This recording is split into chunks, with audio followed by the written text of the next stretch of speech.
Welcome everybody, this is the new format of the Leo Zagami Show. Illuminati News, Illuminati Confessions celebrates 20 years. This has been a very long adventure, and of course many of you don't know how this whole thing was born. So I'm here this year not only to report on the latest news, and of course my monologue today is gonna be dedicated to the latest events, propaganda, power, and the absurdity of the new world order that we have all seen played out in the last few hours. However, these confessions that from volume 1 all the way to volume 12. It's been a long adventure, and it actually started before it was put on paper on the internet in 2006. So 20 years of Illuminati Confessions. 20 years ago, I started my first blog. It was quickly picked up by people like David Icke and others. And so I started also this regular presence in Greg Zismansky's Arctic Beacon. Then in 2009, also thanks to my present wife, the great Christy, who is also involved in running Cursum Perficio, we published the first Illuminati Confessions in Japan, out of all places in the world. But the story behind these confessions is really what we're going to be discussing in the second part of today's show. So please stay with me. And now, of course, let's discuss the latest events, which also fit with Illuminati Confessions Volume 1, the whole truth about the Illuminati and the New World Order. What I'm talking about is this New World Order, which I will call the Rees New World Order, and I will explain you why in a second. Trump takes Venezuela, Putin will keep what is left of Ukraine, and China will absorb Taiwan. The decisions are already made. So for all those people who are following us in the various platforms today, remember to not be fooled by the ideology, the vidi et impera. No, just chill out, everybody. Putin is going to keep Ukraine, because you have a common factor here. A requirement for all these superpowers is to become involved with the new technology, and the new technology requires, of course, these rare minerals, this rare earth, which you can find in Ukraine. And you remember, Zelensky, in fact, wanted to make a deal with Trump regarding the rare earth. But of course, now this deal will not be possible because it seems really unstoppable. Putin, in any case, we saw in the last few hours Maduro losing his seat of power in Caracas just after receiving a special envoy by Xi Jinping. This is all about the absurdity of this new world order. Remember, guys, they are like gangsters. Each wants their own piece of the cake. So it has to be very clear here. There's no ideology on top. There is just interest. And the interest I'm talking about this time have, of course, the interest of Donald J. Trump, who launched this large-scale military operation early this morning, successfully capturing President Nicolas Maduro and his wife, who are now on their way or already in New York. Then later on in this press conference in Mar-a-Lago, Trump brought up with a lot of emphasis the Monroe Doctrine, which is very important because it's a long-standing US foreign policy that wasn't really used in the new century, was still in place in the 20th century and characterized all the various coups and Operation Condor in South and Central America. We have the Monroe Doctrine, which is basically the US dominance in the Western Hemisphere and the opposition to any foreign interference in the Americas.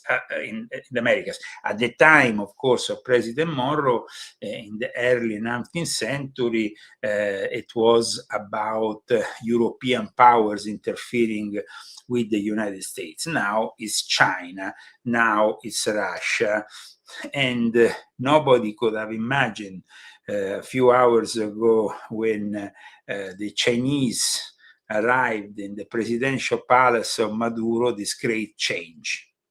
Verte. Me traes muy buenos recuerdos. Feliz año.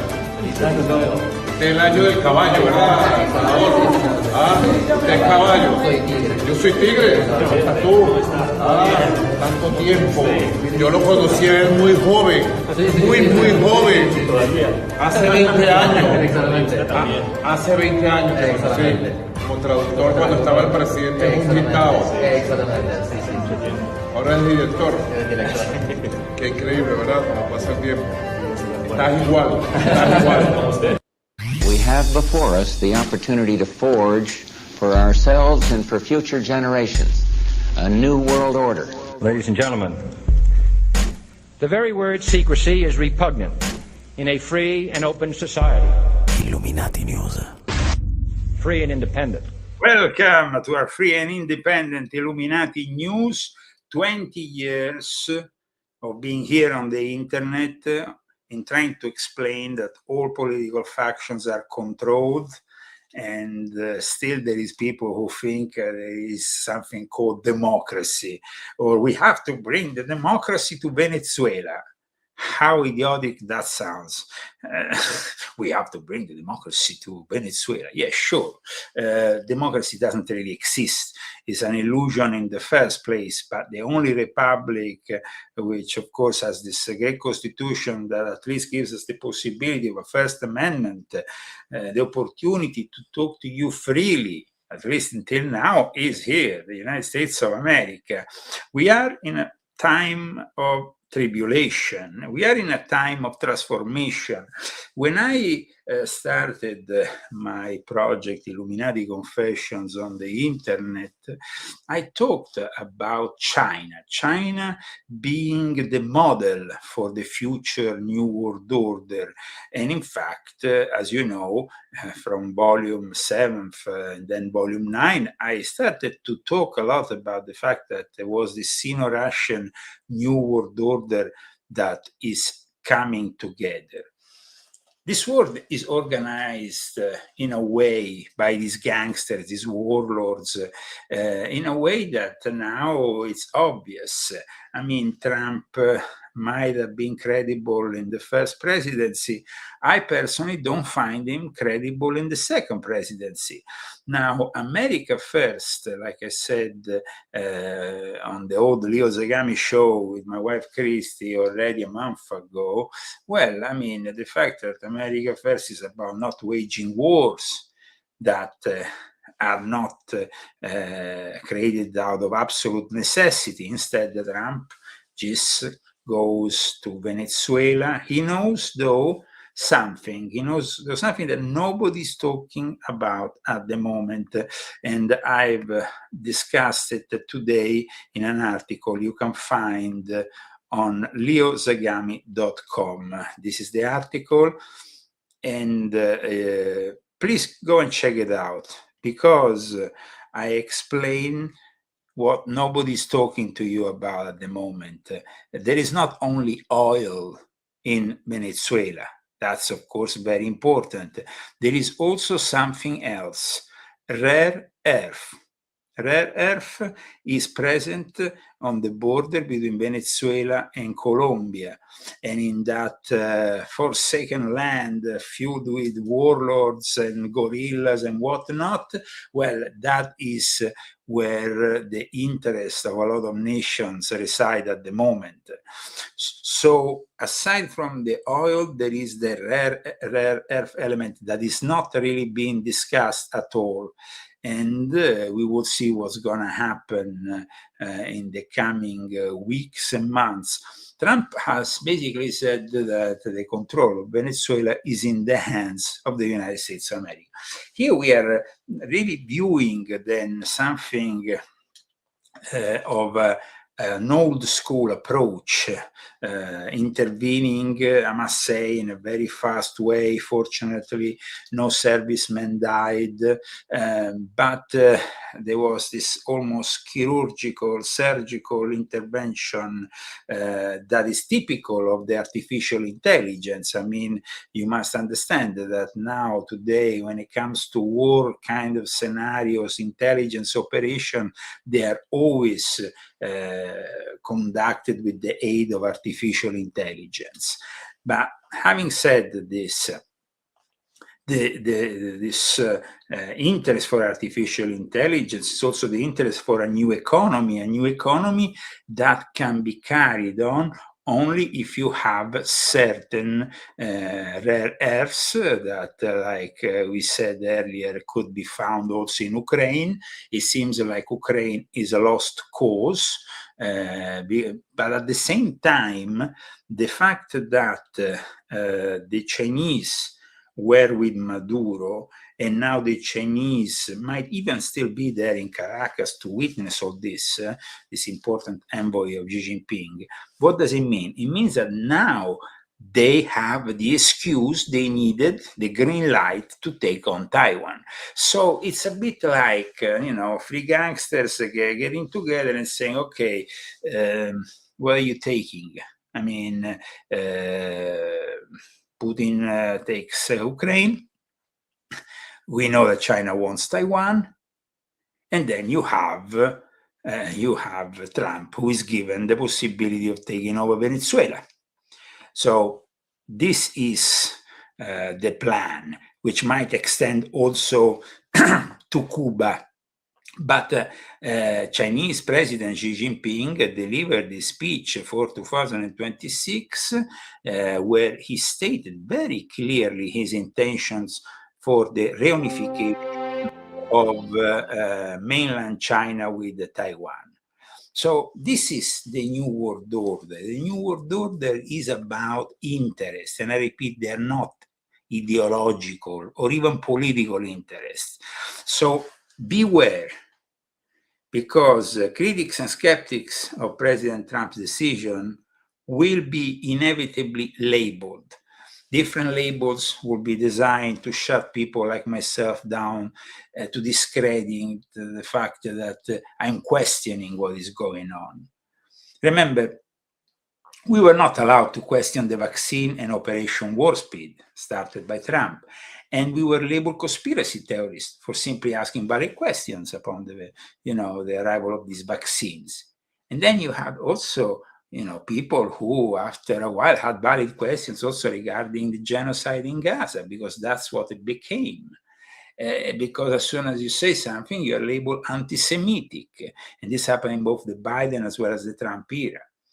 And at the same time, you were not even allowed to criticize the war in Ukraine, because you will be immediately labeled pro-Putin. Now, fast forward all this to where we are now. The narco-terrorist Maduro.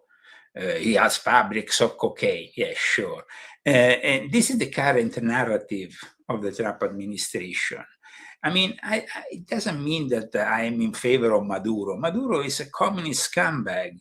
But the problem is that anyone questioning what is going on now will be labeled a communist lover, when instead this is a strategic game which is consciously played by the superpowers of the New World Order to achieve their goals, to obtain oil, to obtain those rare earth material for their electric vehicles, their turbines, fighter jets, everything that has to do with the defense budgets which are growing, and the military industrial complex and all the material they need also for this new economy. We have, of course, a big transformation of our society that requires those rare earths.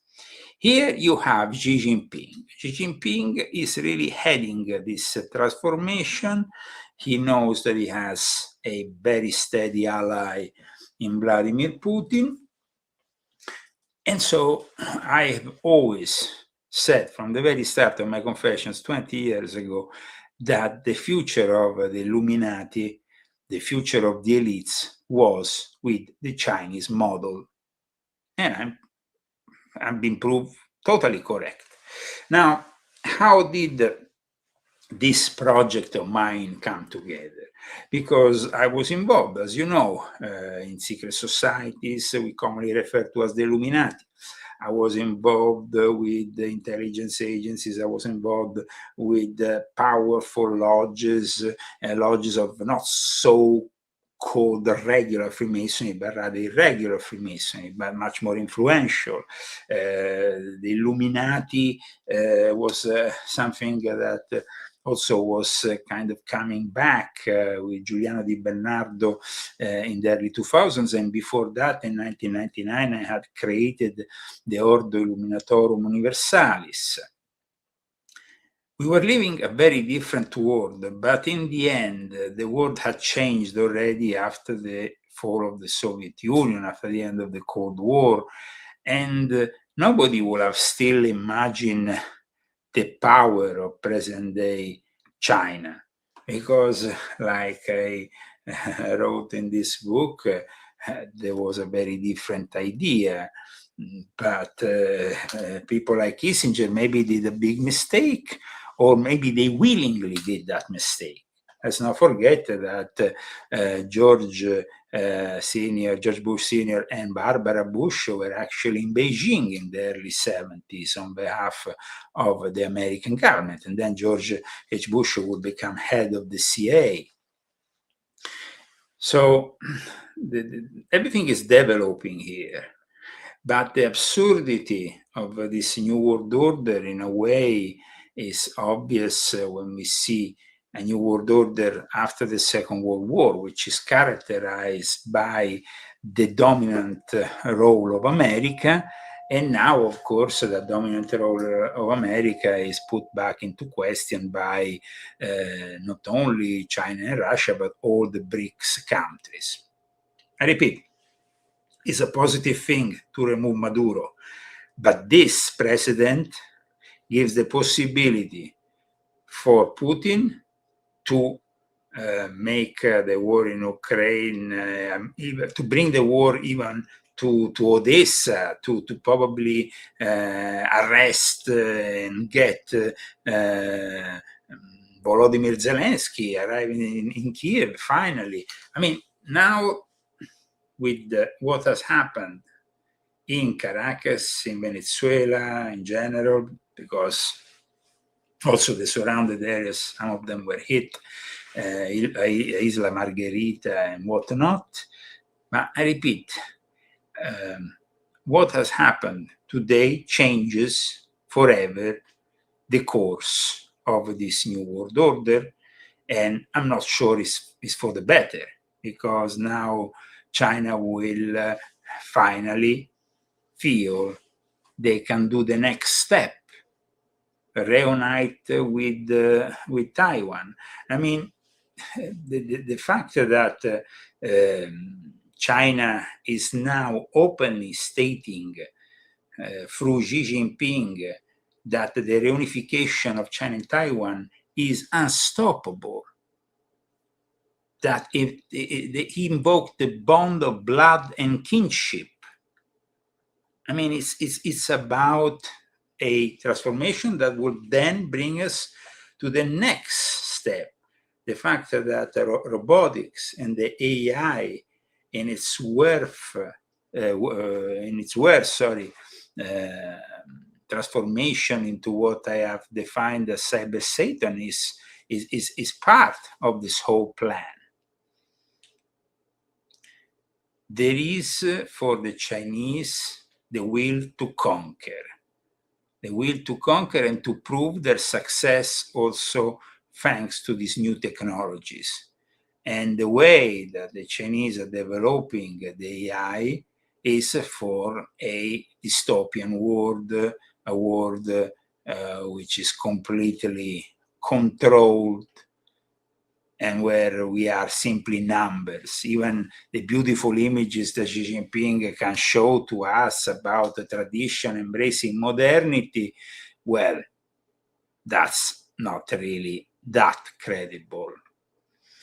But I repeat, you shouldn't take sides here, because on top of this whole game, they are all in it together. So that's why I started this project. When I saw between 2003 and 2006, I maturated the idea that I had to leave the Monte Carlo Lodge, which I was part of, which was part of the infamous P2 Lodge. I had to leave the Ordo Templi Orientis. I clashed with them. I clashed with other secret societies, let's say, of the Crowley milieu. And in the end, around 2005, I started to have in my head the idea, it was maturing this idea in my head that I had to write down everything in a book series. It wasn't though until 2006, in June 2006, when I actually found myself literally threatened by these people that we commonly refer to as the Illuminati, that I decided, when Ezio Giunchia from this Monte Carlo Lodge told me that there were some people in the lodge who wanted to whack me, to kill me, I said, okay, this is the time to make everything public before they will get rid of me. So now you are following me, and I notice, I mean, we are like maybe 150 people in live. It's not a big number of people. Think about it. I've been around since 2006. At the time, there was only maybe David Icke, Alex Jones, Jordan Max. I mean, we were literally a bunch of people you could count on one hand who were talking about these subjects. And now, after 20 years, we have a variety of podcasters, of shows, ever so popular, with millions of followers.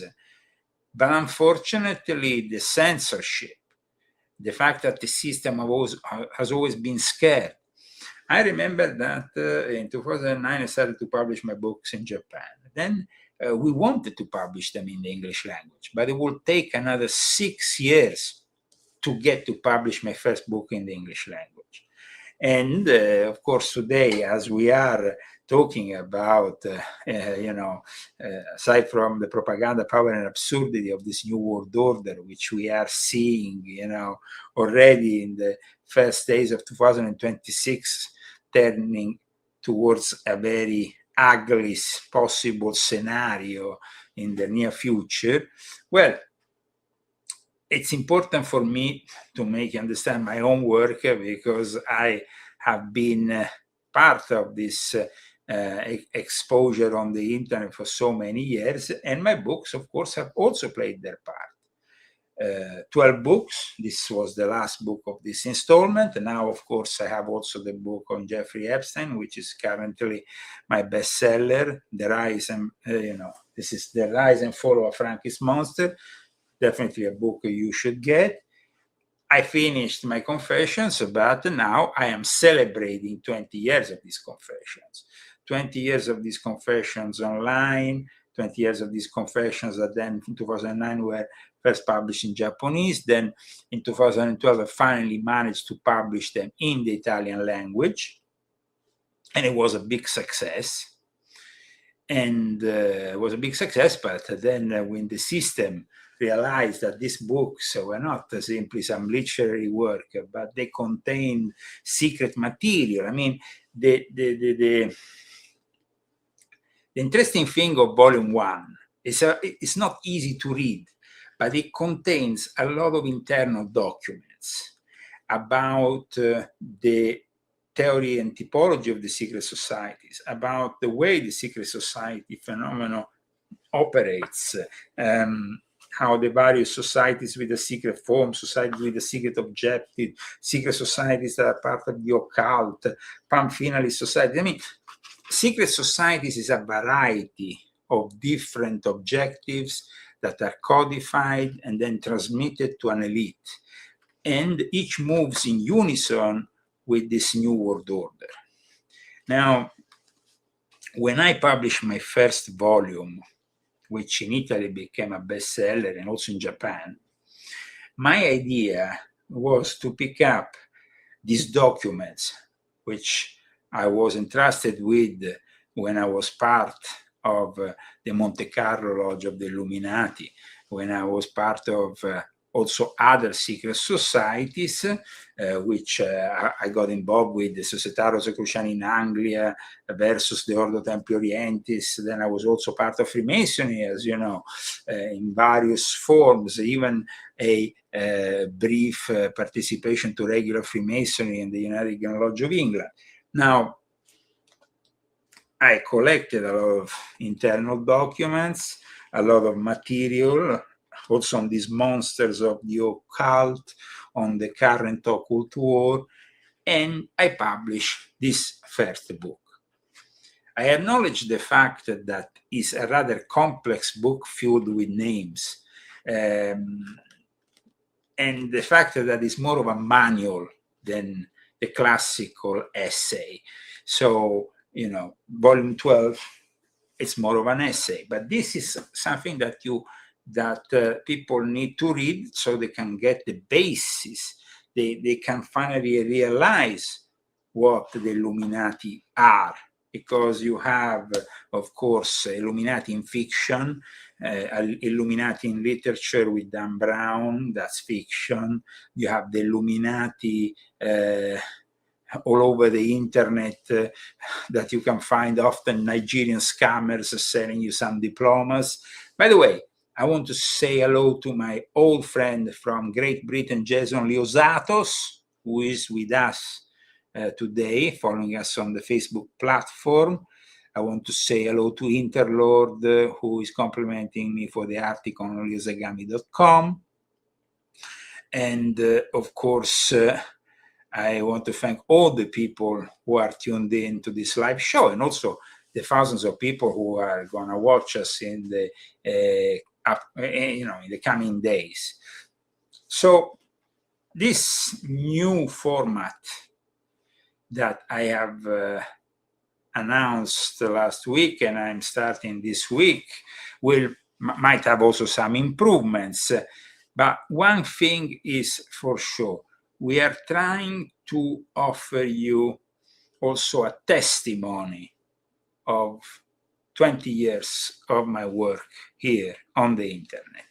Thousands of interviews, then also followed from 2009 onwards with my literary projects, which eventually were published in the English language from 2015 onwards, the year in which I also started a collaboration that lasted 7 years with Alex Jones, and InfoWars, and then of course collaboration with many other people before that, because in the very early stages, when 2006, I guess, was a long time ago, we had the radios on the internet that were kind of, they were quite popular, and these radios on the internet were a way to finally bypass the censorship, give these interviews might last hours on certain topics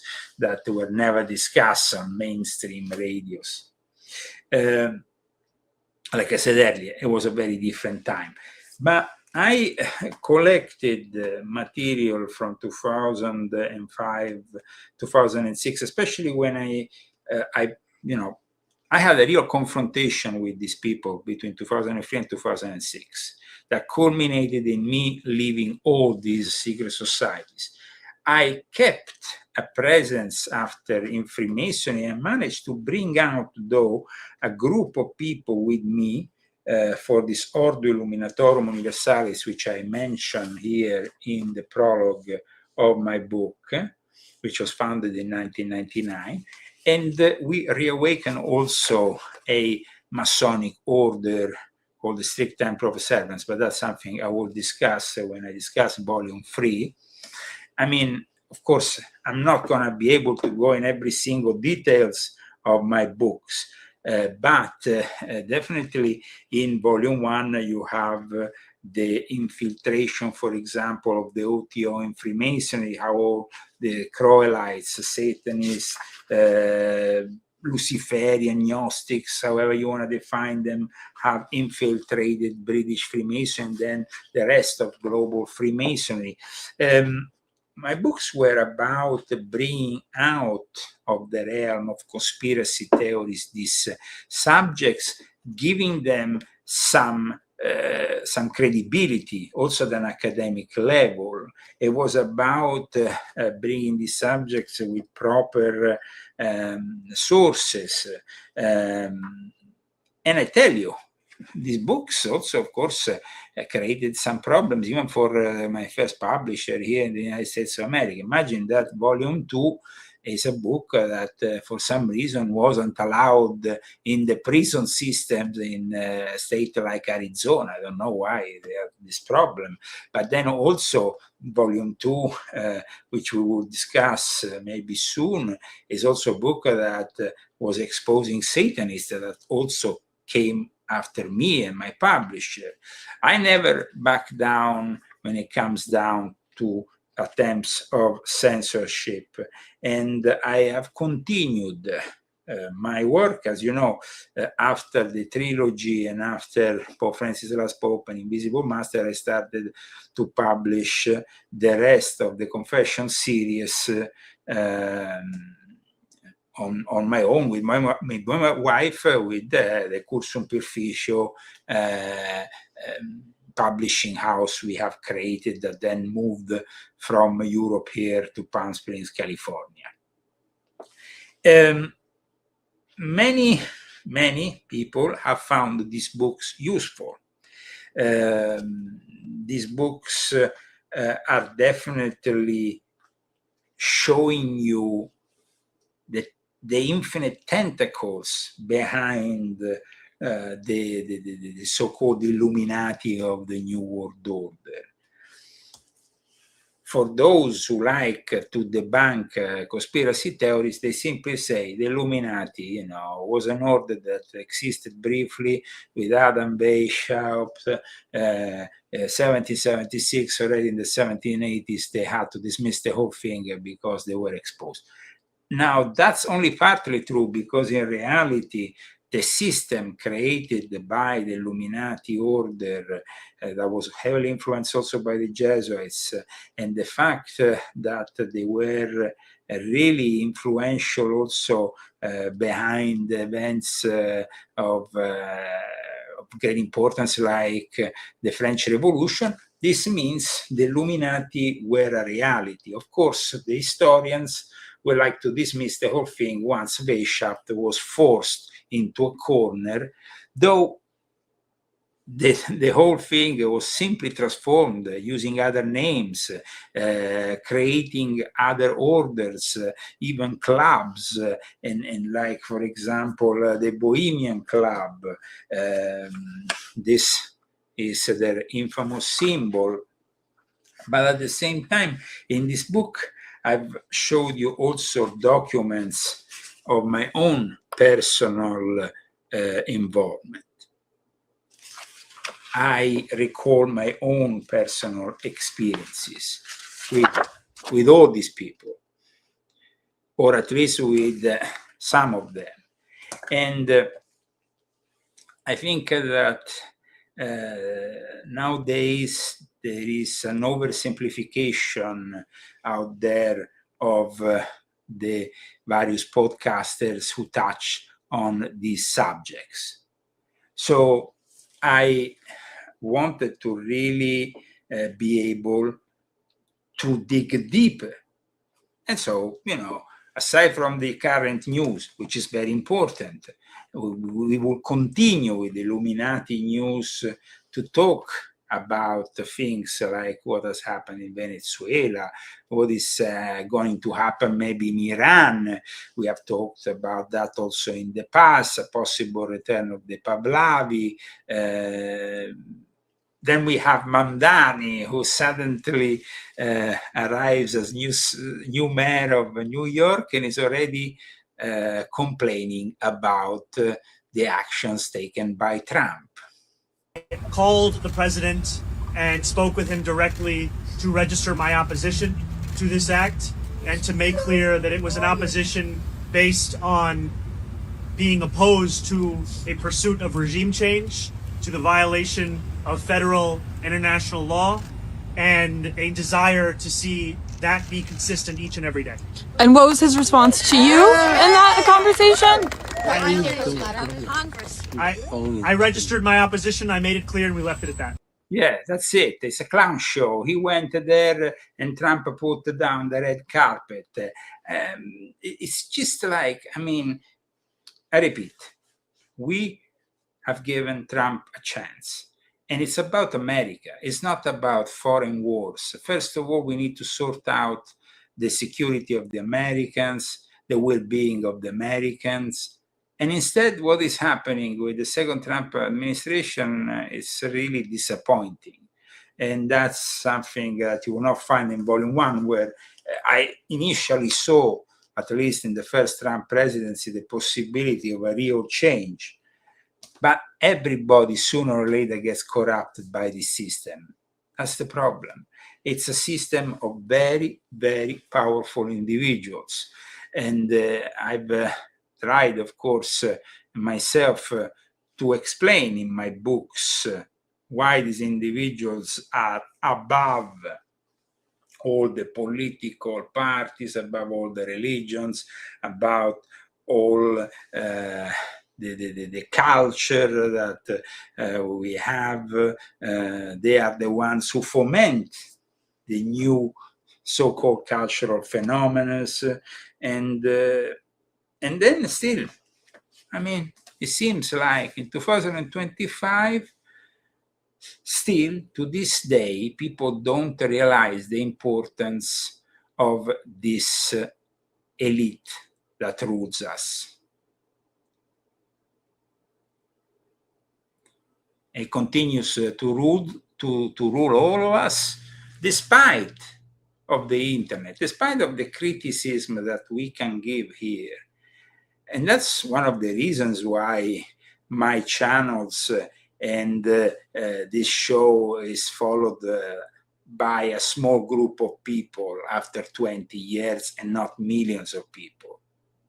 Remember, there was a time in which, of course, I was reaching many more.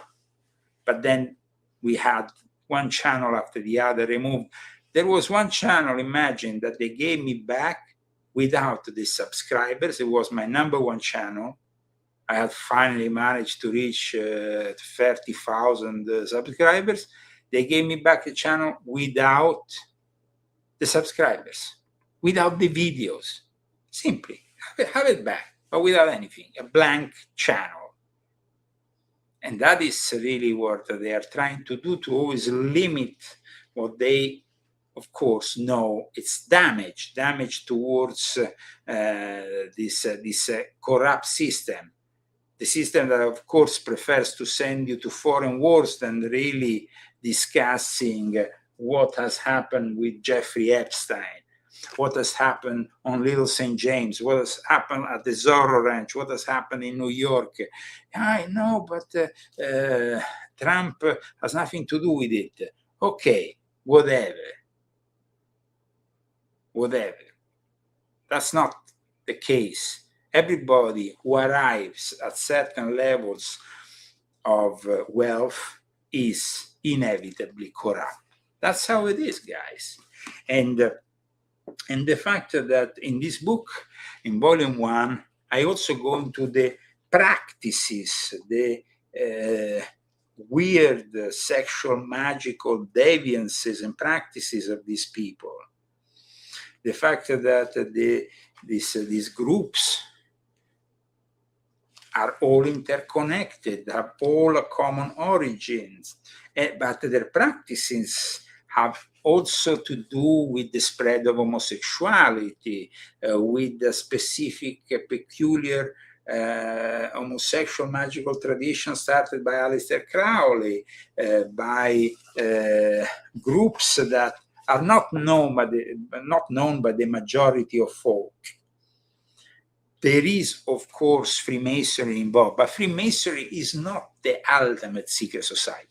Freemasonry, like I explain in my books, is rather the victim of itself, of its secretive way of conducting things, because it becomes the ideal place to recruit people into other more nefarious secret societies.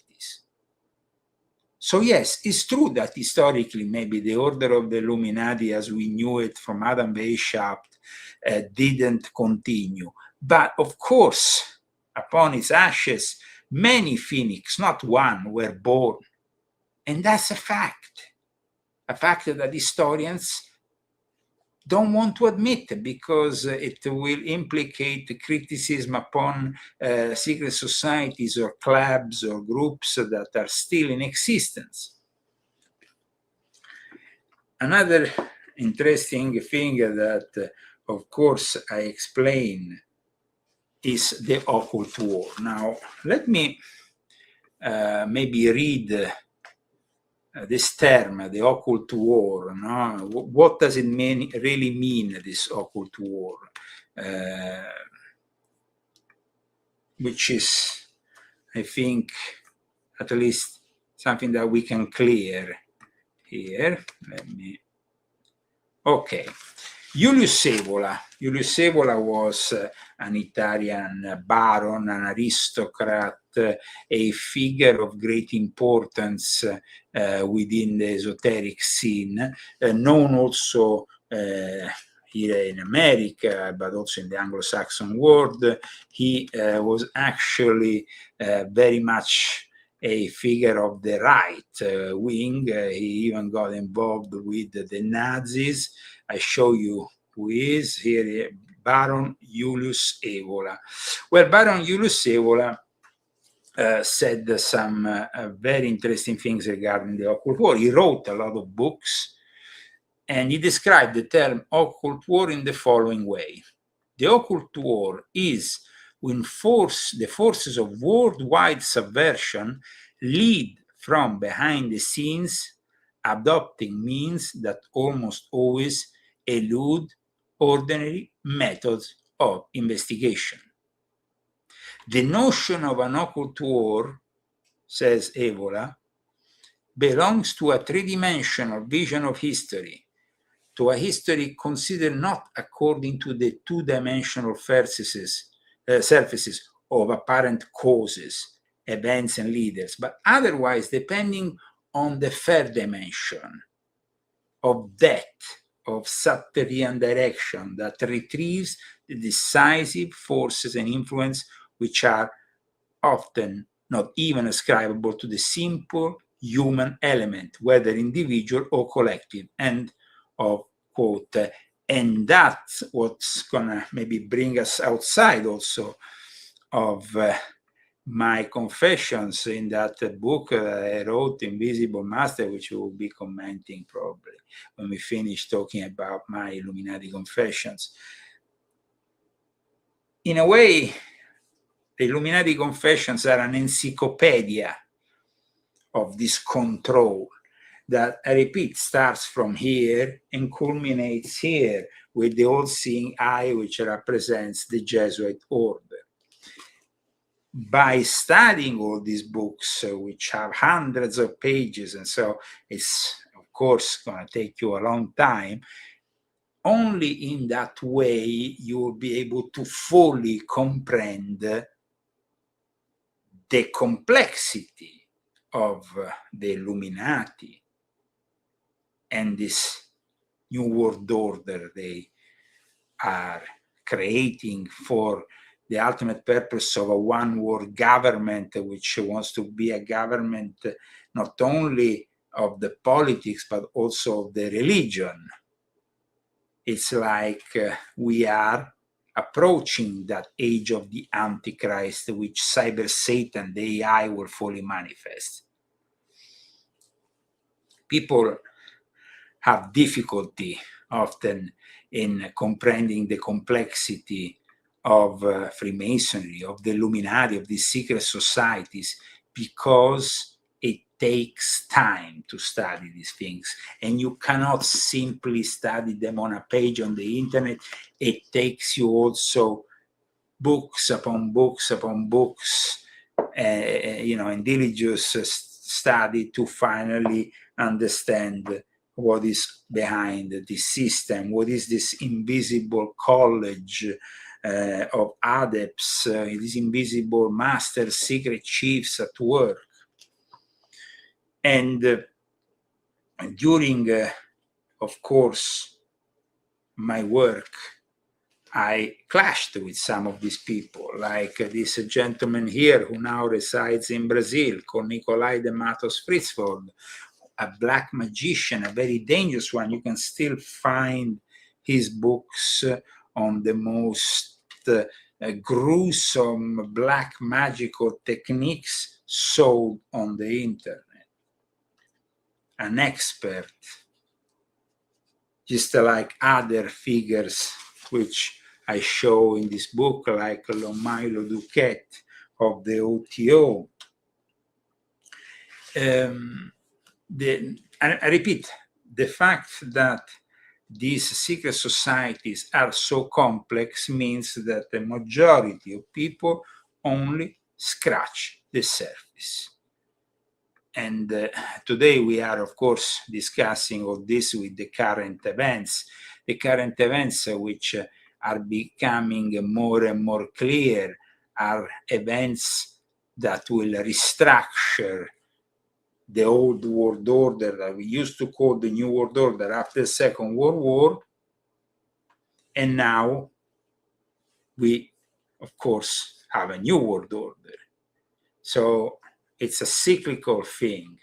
RT, for example, the Pravda, which is a notorious Russian publication, didn't really talk about what has happened in Venezuela. While instead, Russia Today has reported the words of the Slovak PM: US attack on Venezuela proves post-World War II world order crumbling.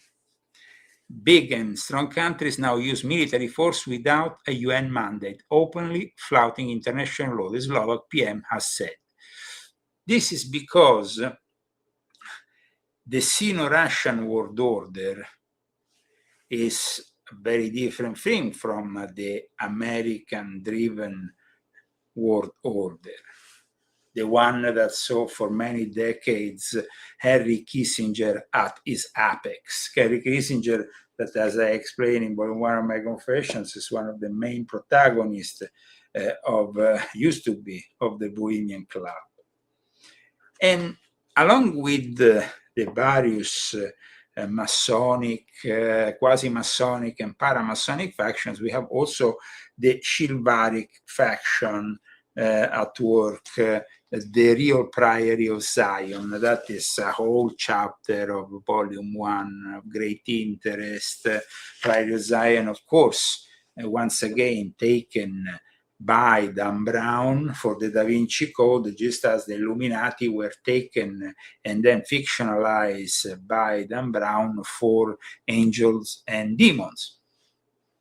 It's Dan Brown who has made definitely a lot of money upon these kind of subjects, but the ones who inspired him originally were people like me who sell maybe a few thousand copies of their books. In the case of the Da Vinci Code, it was inspired by the book from the work of Michael Bagent and his friends, which were, of course, very close.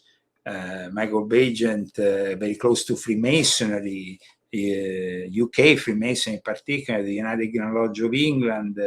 He was also a co-founder of what then became their main regular publication. Michael Bagent died, I think, 12 years ago after suffering a brain hemorrhage, age only 65.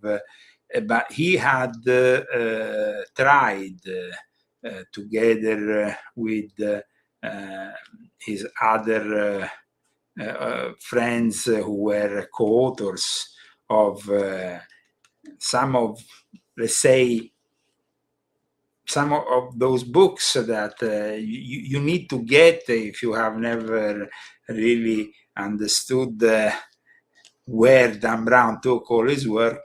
Well, it took from the Messianic Legacy, it took from the Holy Grail. These books were really the books that inspired Dan Brown.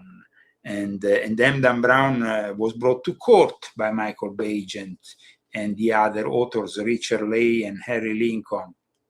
But they never managed to actually, even with the lawsuit, they didn't get any money. I think that the case didn't work out for them. So Michael Bagent, Richard Leigh, and Harry Lincoln were simply people who inspired something that the course didn't see as directly connected with the plot represented in the Da Vinci Code. Anyway, in my own book, here, volume 1 of my Confessions, I have a whole chapter instead dedicated to the real Priory of Zion, which was and is, because it's still in existence. I know personally people who belong to the Priory of Zion.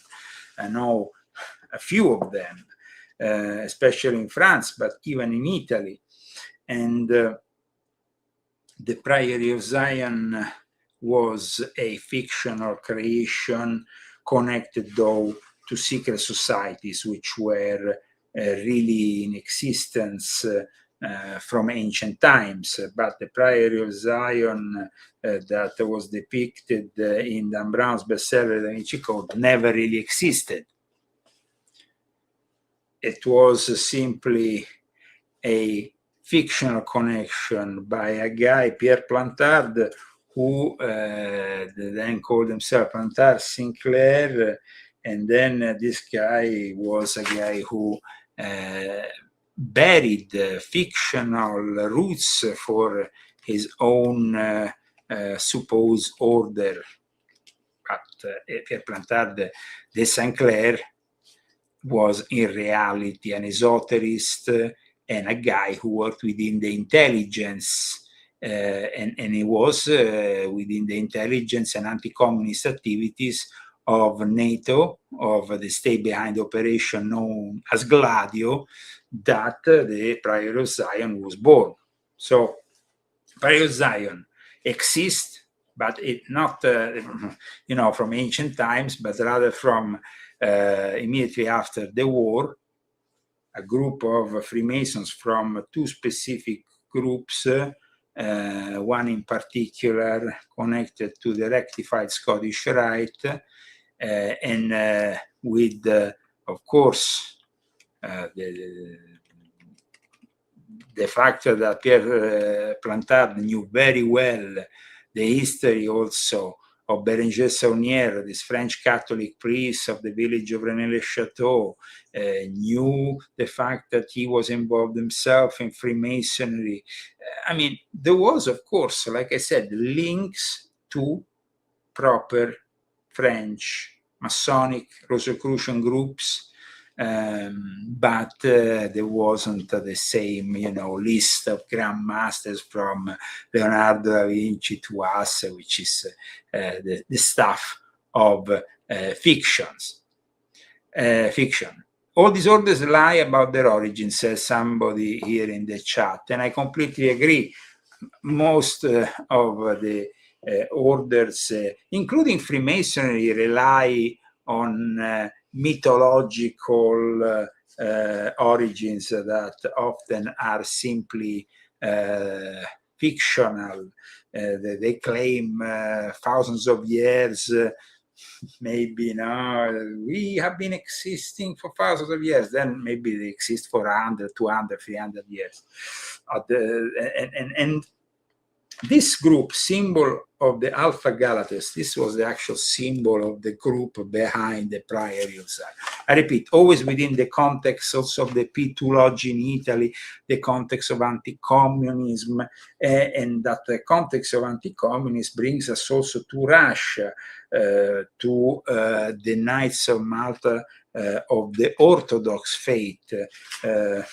Here I have one of the documents, which became, when with the arrival of communism, the fact that a lot of Russians had to exile, then it became very important for their survival to fight communism also abroad. And one of these orders also included in the anti-communist network was the Knights of Shilkshini, the Knights of Malta, not the Knights of Malta of the SMOM, the Sovereign Military Order of Malta, but rather this other group, which also work with the intelligence services. Now, today we didn't have really the opportunity to go into the intelligence operations, in their intelligence recruitment, the intelligence links with the secret societies and with Freemasonry. We'll probably do it the next time. Continuing, of course, on this new format. If you like this new format, please put a like. I want to thank, though, the sponsors: Severt Exted, Margot Rosata Minta, and Daniel Estes. I want to really thank them in a special way with an applause, because, guys, we need your sponsorship so we can bring you maybe more shows. People ask me, are you doing a lot of shows for the Italians? Yes, but those shows are sponsored, guys. So if you want more shows in the English language, you are the sponsors. You can, of course, sponsor anonymously, or you can have your name read here during the show. Today is Severt Exted, Margot Rosada Minta, Daniel Estes. Thank you so much.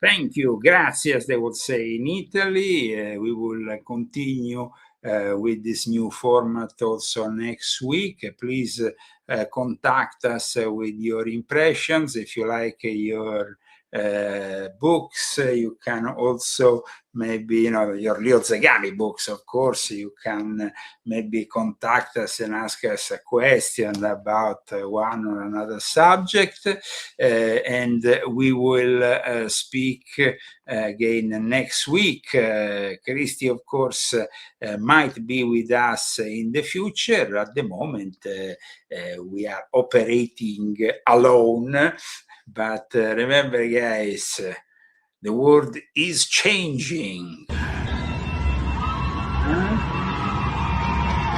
And it's changing fast. So if you want to really understand what is going on behind the curtains of history, Illuminati News every week.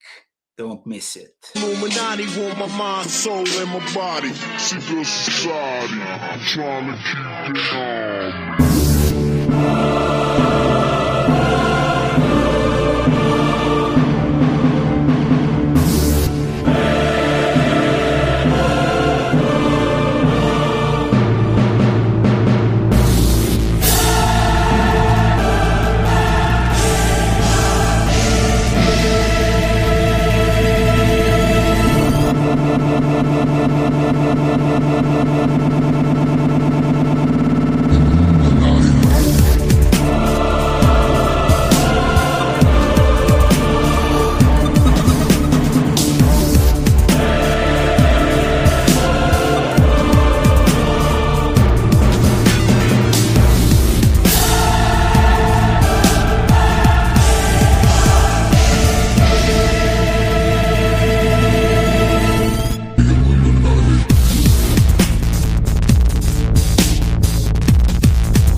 Es Colombia la grande. Illuminati want my mind, soul, and my body. Secret society, trying to keep it on.